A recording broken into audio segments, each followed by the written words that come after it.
malakasan tong wiper, oh. Repair muna tayo ng butas na tubo. Ayan, oh, laki na ng butas ng tubo na to. Temporary repair muna para lang mawala yung ating leak. Si water pipe wasak sa kalawang.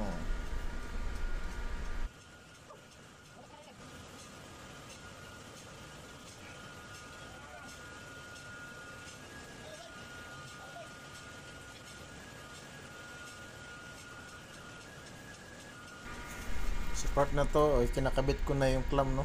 Ayan, oh. I-jackboot lang natin to. Bali, haharangan lang yung butas ng rubber para mawala at magamit ng temporary.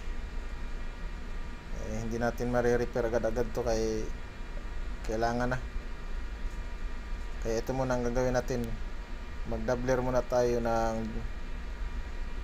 rubber at saka i-jackbolt natin yung rubber para mabarahan yung butas na malaki.